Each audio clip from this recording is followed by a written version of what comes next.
the marketing and fundraising. But basically, I think you all know that without fundraising and finances, you cannot operate anything. So it's a very important part of the organization. So to start with, we're going to look at just the basic outline of what's required.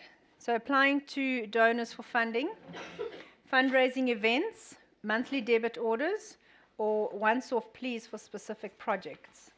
I'll elaborate on each one of those just now. So looking for funders. Research is very important. So use a reliable source for your research. Don't waste time looking in the wrong places and looking up organizations that are never going to be able to assist you. Trialog is a very good search engine to look for. They also have it's like a fundraising Bible. It's got tons and tons and tons of funding opportunities, different corporate companies that can fund you. So go and look at Trialog. You can buy the, what's the word? Directory online. They can send you a digital copy, or you can get a paper copy posted to you. Look at who or what they have funded in the past. So when you find a funder, go online and do your research. Have a look at, do they fund social welfare? Do they fund animal welfare? Or do they fund something like supporting veterans and dogs, service dogs? If you're not in that line, don't even apply. So don't waste your time looking at the wrong funders.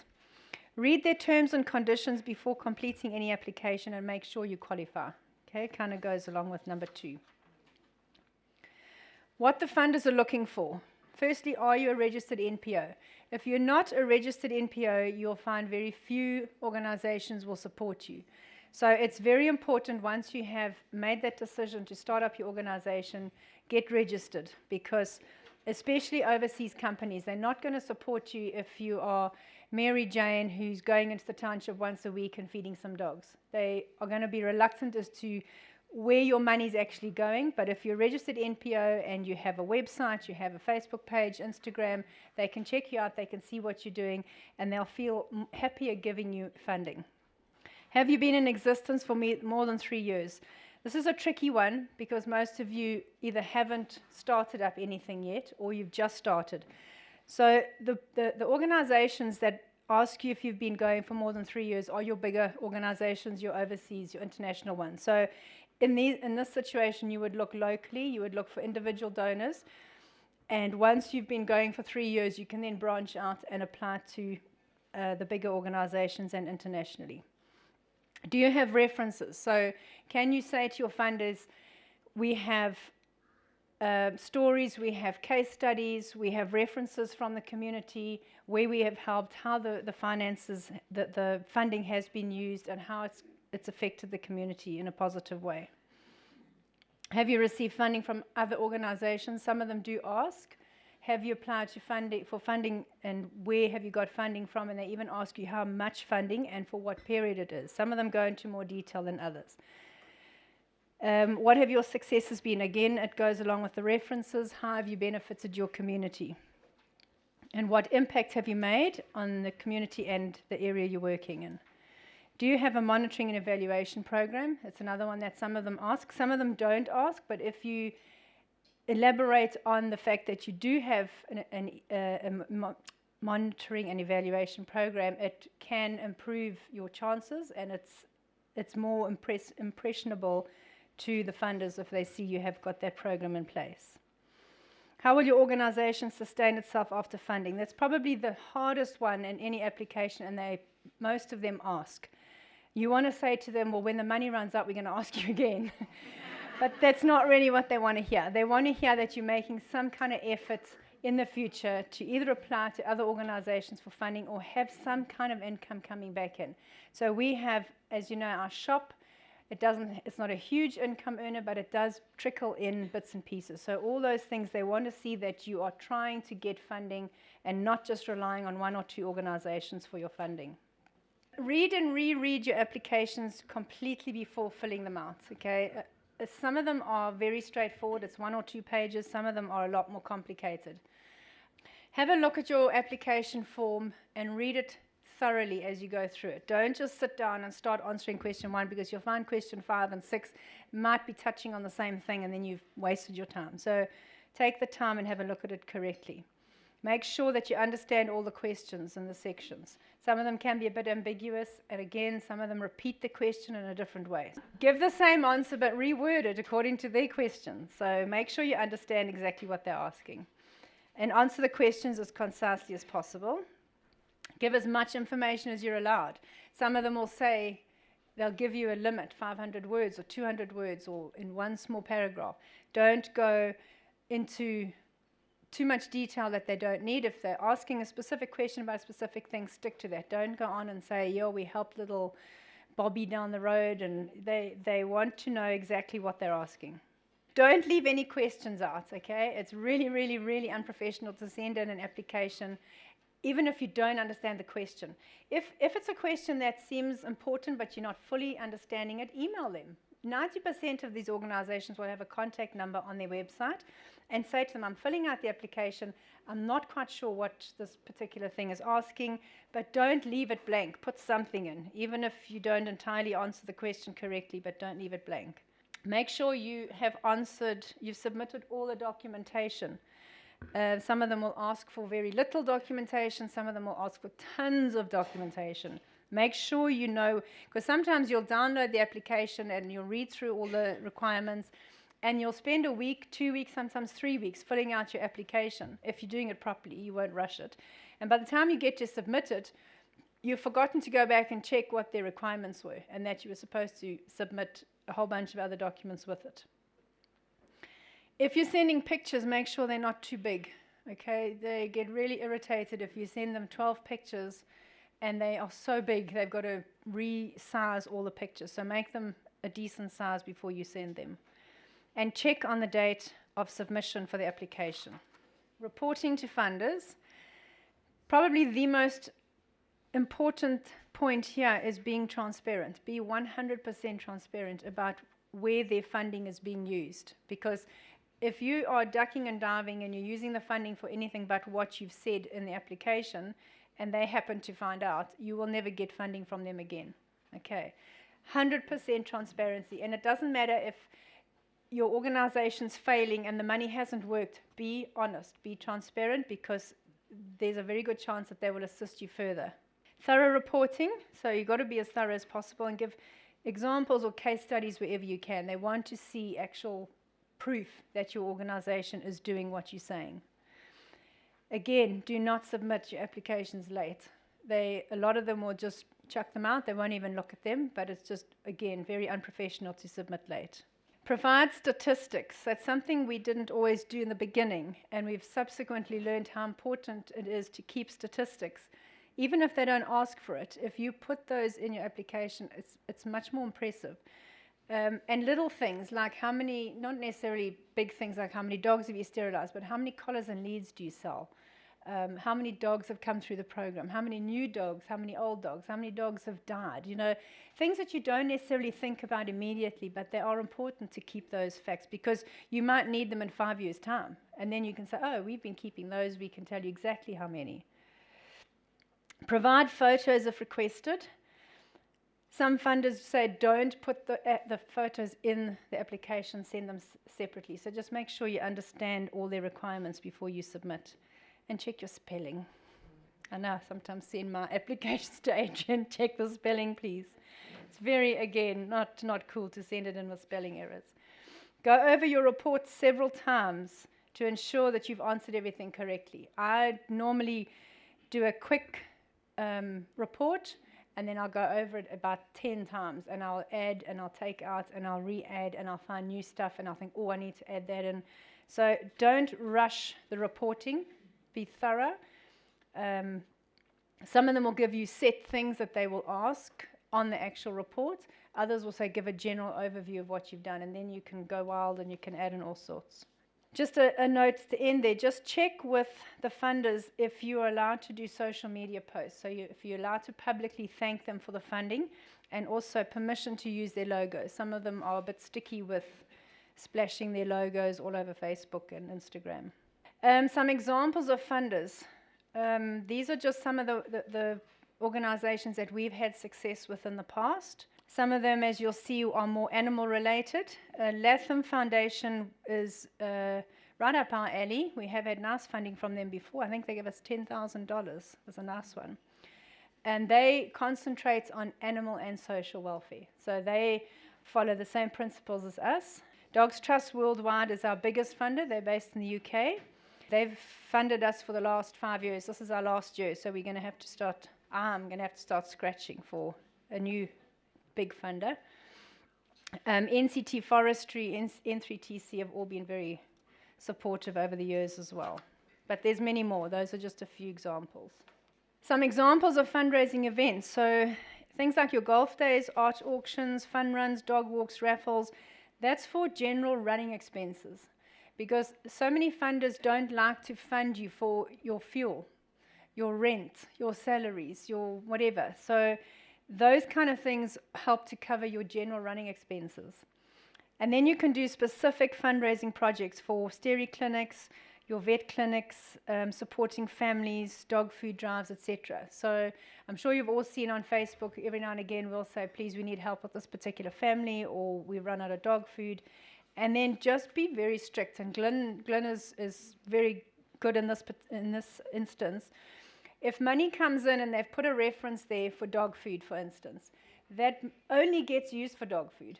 We don't go and spend that on collars and leads. We might have a full stack of dog food in our storage, and we run out of collars, but then you do another plea for collars, and you only use the money that comes in for that specific drive. Again, it just comes back to being honest and transparent. Monthly debit orders is a good one to have, because it's just ongoing. We recently signed up through Thrive, which is an organization that will set you up. It's a bit of a pain to get set up. You've got to do the whole FICA thing. And you're working through Netcash, and Netcash is sort of the banking side of it. So the debit order is signed up through Thrive. They will send you the mandate, and then you will submit that mandate to Netcash. And then once a month, you do it's like a batch thing, and you process the batches, and then the payment comes through. And on the mandate, there's a little button at the bottom that if they don't click on it, the money is indefinite. So it'll just keep going until they physically go and stop it. There is a thing that they can click on it, and it can say 3 months, 6 months, a year. They can have that option, but it's kind of money for jam. And again, you can use that for anything. That can go to running expenses. Then marketing, get your name out there. Once you've got yourself set up, advertise everywhere you can possibly think of. Get your name known. Give presentations to different organizations and schools. I was just telling someone earlier, I did a presentation at a school in Maritzburg, and they said, what do you charge? And we said, we don't charge, but if each child could bring something. And there was a trestle table full of dog food tins and bags of dog food. And I mean, that's one child just brings one little tin of dog food, and I think there was about 150 kids that came, so it was really worthwhile. And you're educating children at the same time, or adults. The My School card, I think that's what it's referred to. It's the Woolies My School card. Get connected there. Be active on social media. I'll touch a bit more on that just now. And then attend markets and hand out flyers. So if there's flea markets in your area and it's not too expensive to book a table or a gazebo, go and do it. And go and do it as many times as you can in as many different places as you can, so that the word spreads and you get your name out there into the public. So social media, and I think we're even a bit behind because we basically just do Facebook and Instagram and YouTube. So I know there's a lot more coming up all the time, and the younger people probably say, oh, why aren't you on TikTok yet?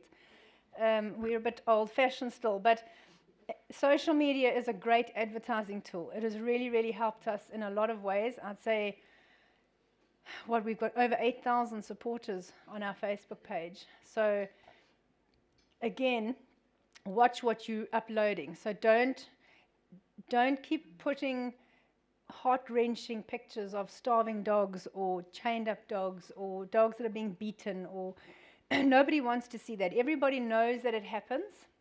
The community, the society knows that animal abuse is out there. They don't need to be reminded.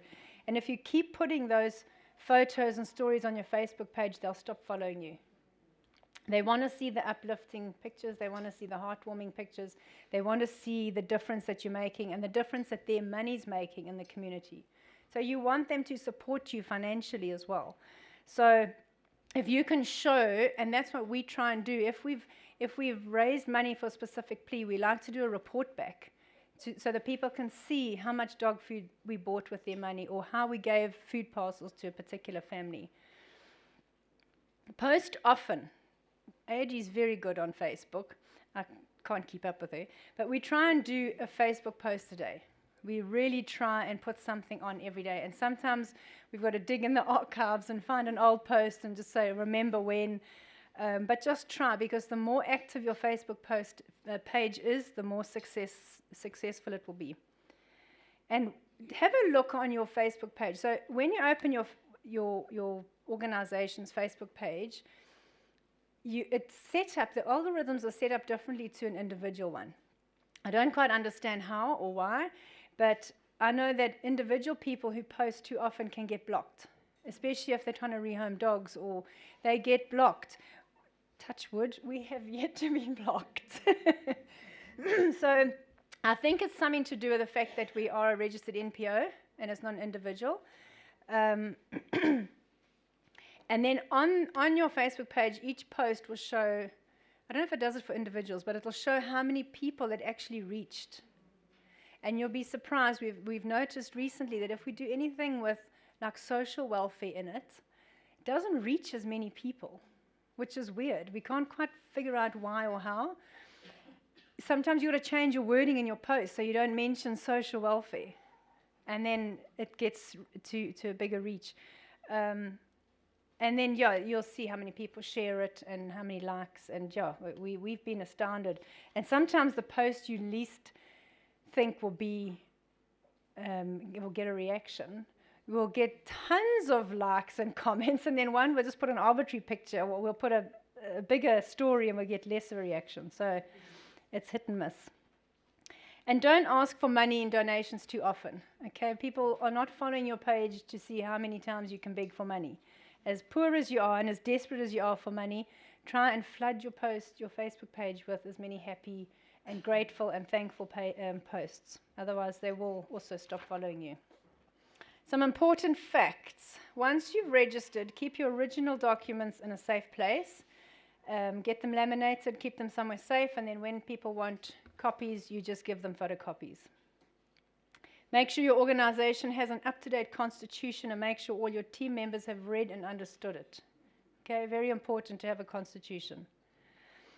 Also, once you've registered, make sure you advertise that you can issue an S18 tax certificate. Okay, because donors want to know that they can get some kind of a tax relief from their donations. Submit the required documentation to the NPO Directorate within 9 months of your AGM. If you don't, you'll be deregistered. They don't tell you, they just take you off the system.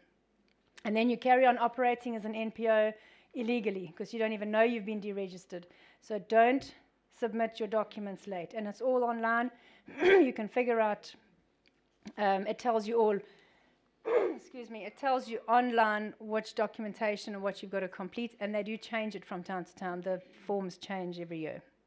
Create an annual report at the end of your financial year and give an overview of everything you've achieved. Include your financials. That's, again, being transparent. Our financials are on our website. We post them on Facebook. They're in our annual report. Anybody can have a look at them at any time. We don't hide anything. And very importantly, send thank you letters to your donors. You'll be surprised that 80-year-old Mary Jane sitting in the old age home who's given you 100 Rand, she wants to be acknowledged. Even if it's 50 Rand or 100 Rand, just send a little thank you note. It really goes a long way, and that person will help you again. I recently had a lady who gave us, I think it was 500 Rand, in lieu of her friend's birthday. And she said, oh, won't you please just send me a kind of a receipt to say that you've got the money? And she wanted to send it on to him. So I did a lovely little thank you letter with doggies and flowers on. And she wrote back and said, thank you so much for that. I've sent it on. And she said, I will most definitely be doing this in the future for all my other friends that turn 50, because it was a friend's 50th. So she said, you've got my support going forward. And that was just because we had good communication. It was $500. I mean, but that's going to be continued. So it really helps. So in conclusion, fundraising is ongoing. So never get complacent and relaxed when you've got a funder who said, right, I'm going to fund you for 3 months, 6 months, a year. That will come to an end. So always keep that in mind, that funding is going to come to an end. Have some kind of system where if you've got 3 or 4 different funders, know exactly when that funding's running out and what that funding's been used for. So you must never overlap your application. So if you've applied to somebody for dog food, don't go and apply to somebody else for dog food. Apply to them for something else. And when that funding is coming to an end, you can reapply again to somebody else for funding. But don't go and ask for 50,000 Rand in dog food. You get your 50,000 Rand and then go and apply again, but you only need 30,000 Rand this year. So just be careful what you're asking and how. Don't overlap your funding. Think ahead, so plan long term. Your funding is not just for this week or this month or this year. If you want your organization to thrive, think ahead, think how you can grow your project, how can you entice people to want to support you. Apply to as many different organizations as possible, but don't always bug the same ones. Don't always apply every single year to the same one if you're not getting any luck. Look for somebody new. You may only get one hit out of all of those, but it could be a very worthwhile one. Adapt your applications according to your donor. So again, you're going to do your research and you're going to have a look, do they support animal welfare or social welfare or both? And if we've done applications where you focus primarily on the social welfare, we explain how it's tied in with the dog school and with the animal welfare, but the whole application is focused on social welfare or vice versa. Adapt your presentations or your plea according to your audience. So if you go into a very poor little government school in some rural area, you're not going to go there and you're not going to ask for thousands of rands to support you. You're going to ask them to make a toy for the dog out of cardboard or something. So that's an extreme, but adapt your presentation to your audience. Know who you're talking to and what they're capable of. And stick to your aims and objectives. And I was saying to the ladies at lunch, and that's something that Adi and I kind of reel each other in every now and again. Have your vision of where you're going and stick to it. Don't in a year's time decide, oh, you know, there's an old age home just down the road from where we are. Why don't we try and help them?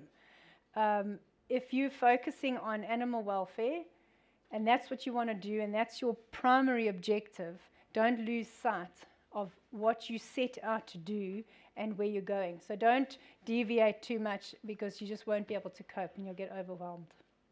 Sorry, that's the end. That's me done. Any questions? Just a question on the sort of day-to-day management of money, because I know Glenn introduced himself as the treasurer. Yes. But the sort of day-to-day, does that responsibility fall to you? Because again, that's quite critical in terms of reporting. How have you set that part up?